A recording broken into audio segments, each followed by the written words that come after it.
अस्सलाम वालेकुम students. Last lecture में हमने कॉन्ग्रेंस के बारे में पढ़ा था, उसकी कुछ टाइप्स के बारे में, उसकी कुछ प्रॉपर्टीज़ वगैरह देखी थी। कॉन्ग्रेंस क्या थी कि दो इंटीजर्स ए और बी कॉन्ग्रेंट कब होते हैं? Under modulo M if M divides their difference. उनकी प्रॉपर्टीज़ देखने के बाद अब हम देखते हैं कि हम कॉन्ग्रेंस को कैसे कुछ क्वेश्चन सॉल्व करने के लिए यूज़ कर सकते हैं। तो एग्जांपल 1 है, find the remainder when the sum s is equals to 1 factorial up to so on 10,000 factorial is divided by 4। अब इस क्वेश्चन को देखने से आपको अंदाज़ा हो रहा है कि इसमें कितनी डिफ़िकल्ट कंप्यूटेशंस यूज़ होंगी, जिसमें s क्या है वो इक्वल है 1 factorial 2 factorial plus up to so 10,000 factorial. अगर हम 10,000 फैक्टोरियल देखें तो वो बहुत बड़ा नंबर आता है, और फिर उसको हम डिवाइड करेंगे 4 से और फिर चेक करेंगे कि उसका रिमाइंडर क्या आता है। तो वो सब देखने के बजाय हम यहाँ यूज़ करेंगे कॉन्ग्रेंस और देखेंगे कि कॉन्ग्रेंस कैसे इतने डिफ़िकल्ट क्वेश्चन को सिंप्लीफाई कर सकती है।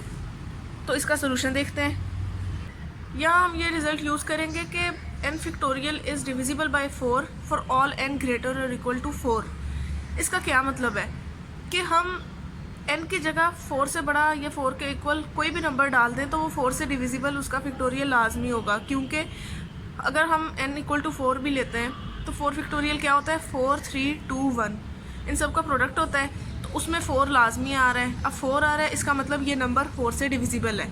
हम 5 फैक्टोरियल लेते हैं तो 5 फैक्टोरियल क्या है 5 4 3 2 1, इधर भी 4 आ गया।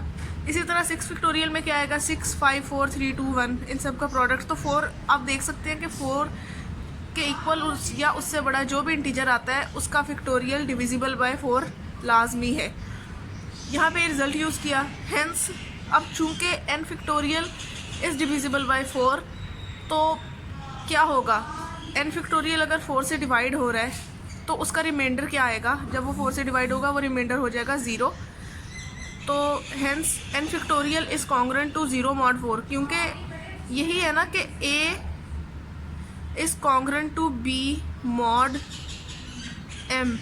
इस बात का क्या मतलब होता है? इसका मतलब ये होता है कि जब हम a को m से डिवाइड करें तो हमारे पास रिमाइंडर b आए। अब n फैक्टोरियल 4 के साथ जब डिवाइड होता है तो रिमाइंडर हमारा 0 आता है, तो हमने लिख लिया n factorial is congruent to 0 mod 4 for all n greater equal to 4, कि जितने भी 4 से बड़े नंबर्स हैं उन सब का जो फैक्टोरियल है वो कॉन्ग्रुएंट हो गया 0 mod 4 के। दैट इज़ हम इसको यूँ भी लिख सकते हैं कि n की जगह अगर हम 4 लेते हैं तो 4 इज़ कॉन्ग्रुएंट टू 0 mod 4। इसी तरह n की जगह 5 ले लें तो 5 is congruent to 0 mod 4 up to so on. अब हमने 10,000 तक देखना है ना, क्योंकि हमने प्रूव करना था कि 1 plus up to so on 10,000 factorial is congruent to जो भी हमें नंबर आएगा उसके इक्वल हमने देखना है कि किस नंबर के वो इक्वल आता है। तो 10,000 फैक्टोरियल भी कॉन्ग्रुएंट हो जाएगा 0 mod 4। अब हमने देखा कि एक सिंपल से रिजल्ट से हमने 10,000 का फैक्टोरियल भी चेक कर लिया, वो कॉन्ग्रुएंट टू 0 है अंडर mod 4। अब यहाँ हमने यूज़ की प्रॉपर्टी 4। प्रॉपर्टी 4 क्या थी कि अगर a भी कॉन्ग्रुएंट है किसी नंबर b के अंडर mod m, कोई नंबर c नंबर d के कॉन्ग्रुएंट है अंडर mod m इफ़, तो इसका क्या मतलब है, इन दोनों का सम कॉन्ग्रुएंट होगा under mod m। a plus b is congruent to c plus d under mod m।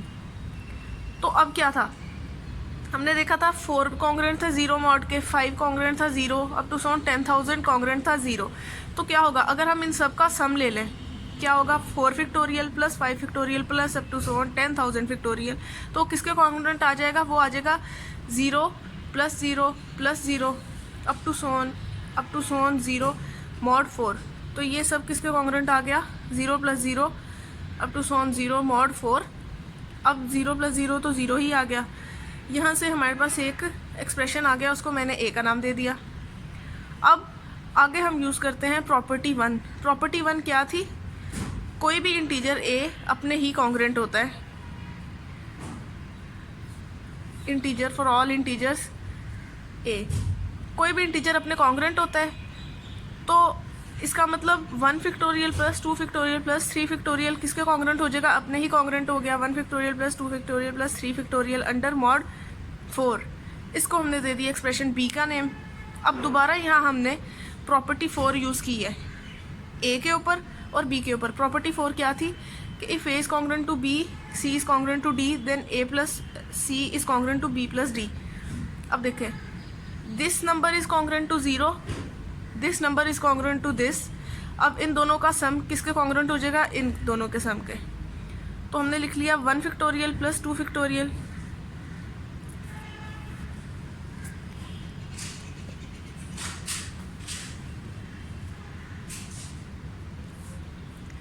हमने लिख लिया 1 factorial plus 2 factorial plus 3 factorial यहाँ से, plus 4 factorial up to 10,000 factorial यहाँ से। ये सब किसके कॉन्ग्रेंट हो जाएगा?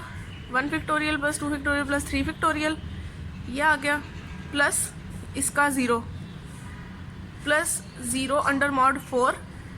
अब 1 फैक्टोरियल क्या है? ये चीज़ तो हम लोगों ने देखनी है किसके कॉन्ग्रेंट है, तो ये तो एज इट इज़ आ गई, उसको हमने एज इट इज़ लिख दिया। अब देखना है कि ये किसके कॉन्ग्रेंट आती है, तो राइट साइड को हम सिंप्लीफाई कर लेते हैं। 1 फैक्टोरियल 1 होता है, 2 फैक्टोरियल 2 होता है, 3 फैक्टोरियल 6 के इक्वल होता है। तो ये आ गया 1 प्लस 2 प्लस 6, इन सबको ऐड कर दिया तो क्या मिल गया? 3 plus 6 9। This is congruent to 9 under mod 4। ठीक, अब यहाँ बेशक ये स्टेप लिखें या ना लिखें, बेहतर है कि हम लिख लें ताकि हमें पता हो कि यहाँ किया गया है। अब हमें पता है कि जो 9 है वो कॉन्ग्रेंट होता है 1 अंडर मॉड 4। कैसे देखा? 9 को हमने 4 से डिवाइड किया तो रिमाइंडर क्या आ रहा था? वो 1। तो 9 जो है कॉन्ग्रेंट है 1 मॉड 4 के। अब हमारे पास एक ये प्रॉपर्टी, एक ये एक्सप्रेशन है, ठीक है। तो सो बाय प्रॉपर्टी 3 से हमें क्या पता चल रहा है? एक हमारे पास ये एक्सप्रेशन है और एक हमारे पास ये एक्सप्रेशन है। क्या है कि 1 प्लस अप टू 1000 फैक्टोरियल जो है वो कॉन्ग्रेंट है 9 के, और दूसरा एक्सप्रेशन है 9 जो है कॉन्ग्रेंट है 1 के। प्रॉपर्टी 3 क्या थी? If A is congruent to B mod M and B is congruent to C mod M, then A is congruent to C mod M. ठीक, A is congruent to B mod M, B is congruent to C mod M, then A is congruent to C mod M। Transitive property. अब ये number 9 के congruent है, आगे 9 जो है वो 1 के कॉन्ग्रेंट है, तो क्या हम कह सकते हैं? यहाँ से हमने कह दिया कि ये जो नंबर है वो 1 के कॉन्ग्रेंट आ गया अंडर मॉड 4। यहाँ से हमारे पास आ गया 1 factorial plus up to 10,000 factorial is congruent to 1 mod 4। और ये क्या था? S था 10। हमने यही फाइंड करना था कि इस नंबर का रिमाइंडर अंडर 4 क्या आता है, तो इस नंबर का रिमाइंडर अंडर 4 आ गया 1। 10 remainder is 1 when S is divided by 4। तो आपने देखा कि किस तरीके से एक इतना लार्ज नंबर जो था उसका हमने रिमाइंडर चेक कर लिया under mod 4 by using congruence. Congruence ने इस क्वेश्चन को कितना सिंपल बना दिया। अब हम नेक्स्ट एग्जाम्पल 2 देखते हैं।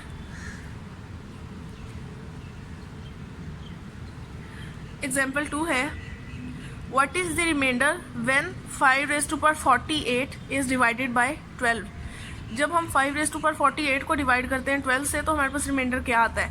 अब देखें कि हमें पता है कि 5 रेज़ टू पावर 1 5 है, 5 रेज़ टू पावर 2 25, फिर 125।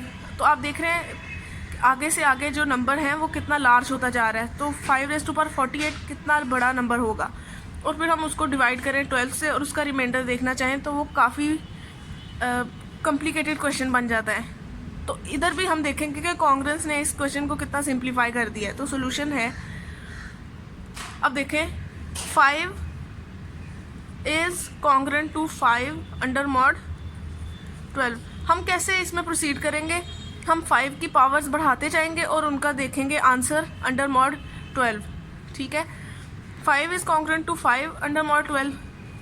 5 रेज़ टू पावर 2, अब हमने पावर बढ़ा दी, 5 का स्केयर ले लिया, तो 5 raise to power 2 is congruent to, जब 5 का स्केयर लिया तो आंसर क्या आता है?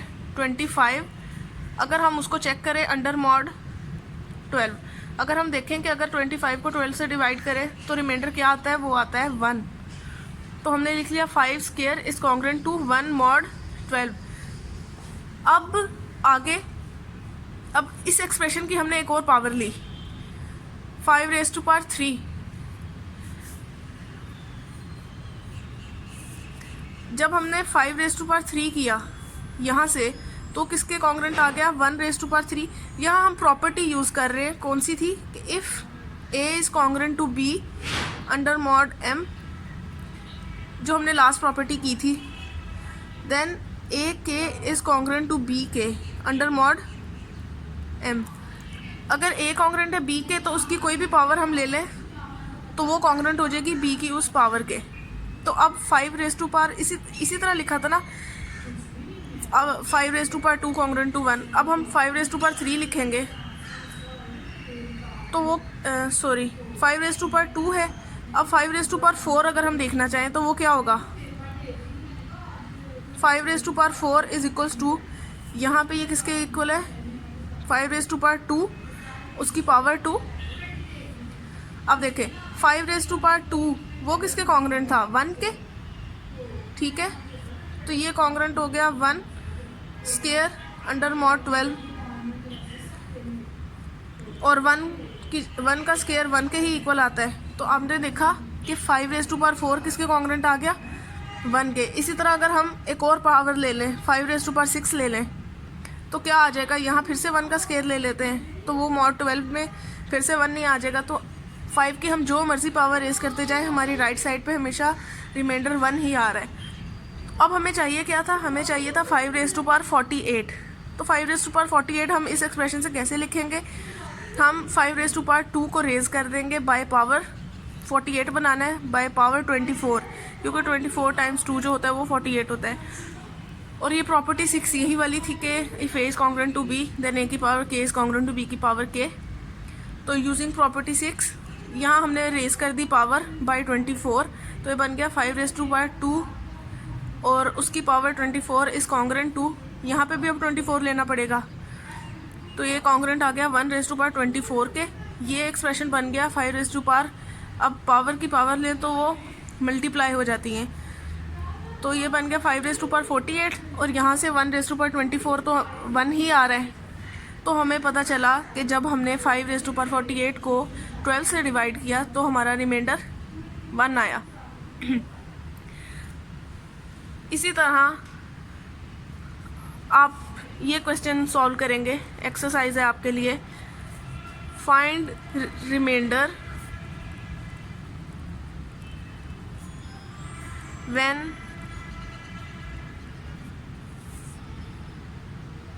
7 raised to power 39 is divided by 2। 7 raised to power 39 को जब हम 2 से डिवाइड करें तो रिमाइंडर क्या आएगा, ये आपने क्वेश्चन खुद सॉल्व करना है और मुझे सेंड करना है इसको।